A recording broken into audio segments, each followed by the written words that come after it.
Thank you very much, Tim. Distinguished folks in the audience, I don't have all the titles, take home my speech.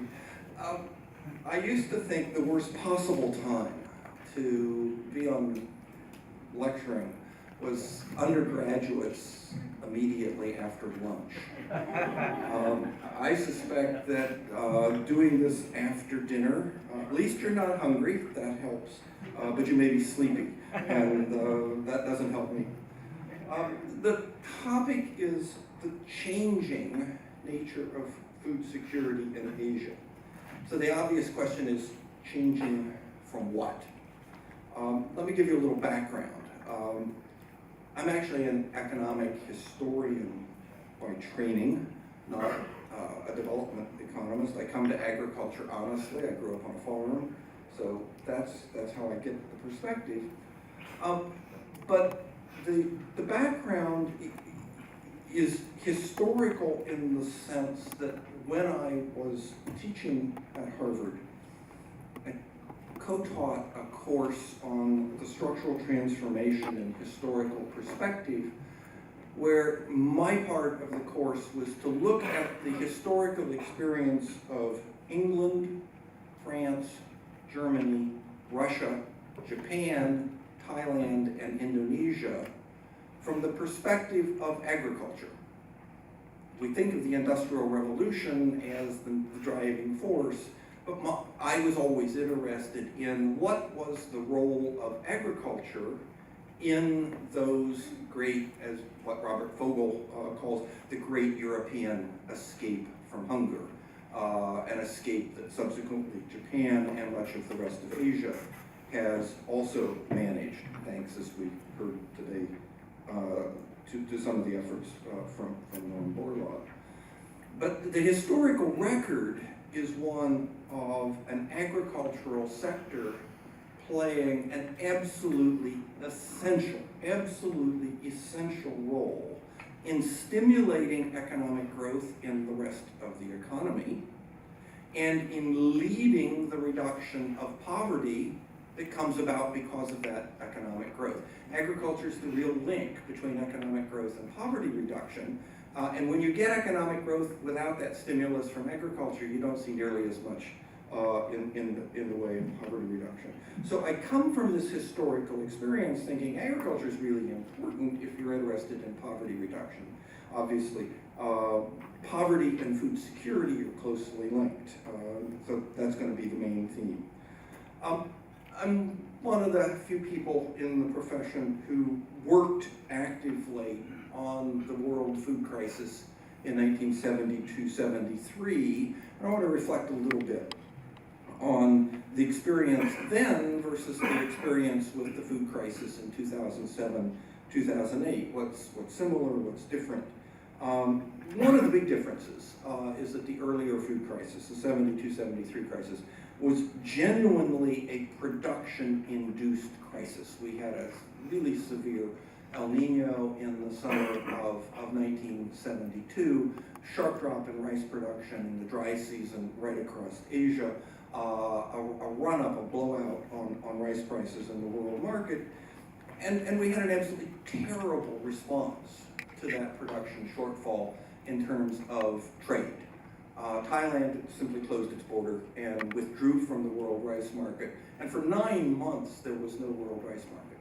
Now, if you're a country dependent on imports for rice, for your food security, as Indonesia was, as the Philippines was, as a number of countries were, and you don't have a world rice market to turn to, then that changes the nature of your domestic political debate and development strategy. The USSR, the old Soviet Union, were party to some of this terrible trade policy as we sold off quite secretly all of our excess stocks to the Soviets. We forget now, but oil prices were not a factor in the 72-73 crisis. OPEC, in fact, used the run-up in rice and wheat prices as the reason for raising oil prices because they wanted to get the same number of bushels of wheat for a barrel of oil that they used to. So the causation goes the other way than what we think the causation in 2007, 2008, when we're pretty sure that the run-up in oil prices led to a run-up in food prices, that oil was part of the cause rather than earlier on.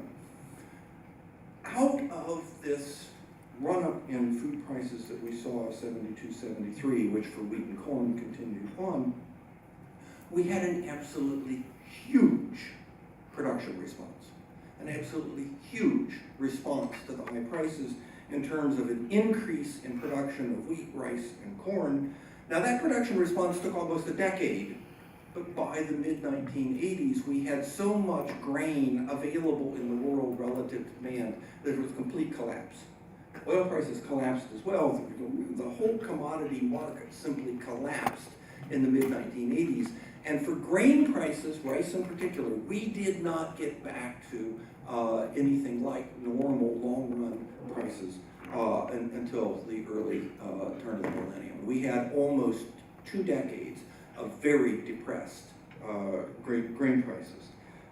That collapse in grain prices in the 80s and 90s then will come into my story as we look at the response to the world food crisis in 07, 08. The crisis in 07, 08, we all remember it because it's pretty vivid and it seemed like things just jumped out of control. It was not nearly as bad in price terms as the 72, 73 crisis, and that's partly because the 07, 08 crisis was not actually caused by a large production shortfall. Wheat actually fell about 3%, but globally, food grain production actually increased in both 07 and 08. World trade in grain increased in 07 and in 08. So we can't look at what we would normally think of as, oh my God, we just had a terrible weather year and production went down. The real cause of the 07, 08 crisis, in my mind, is first of all, and sort of fundamentally, a long-run, delayed response to the low food prices that we saw in the 80s and 90s. There's a long lag in investment in research, in the output from research and productivity gains, in farmer behavior, and the low food prices and the fact that the donors, investors, and governments all basically walked away from agriculture as a contributor to growth, as a contributor to poverty reduction. The share of agriculture in foreign assistance went from about 13% to about 4% over that 2-decade period.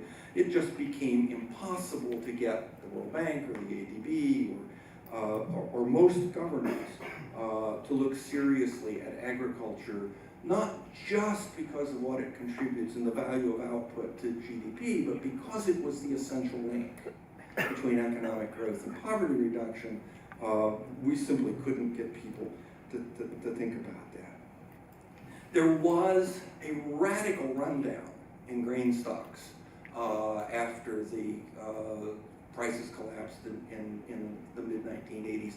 A perfectly rational rundown in grain stocks. Why would you hold grain stocks from year to year if prices are low and falling? It just doesn't make sense from any kind of inventory management, supply of storage model. Governments understood that, the private sector understood that, and quite rationally, in that price regime, we ran down stocks to very low levels. There was repeated stories, oh my God, the world is consuming more grain than it's producing. Yeah, I mean, if you're going to run down stocks, it's a mathematical necessity. It has to happen that way if you're trying to get rid of your stocks. The question is, why are you trying to get rid of those stocks? What does that say about expectations for the future about grain?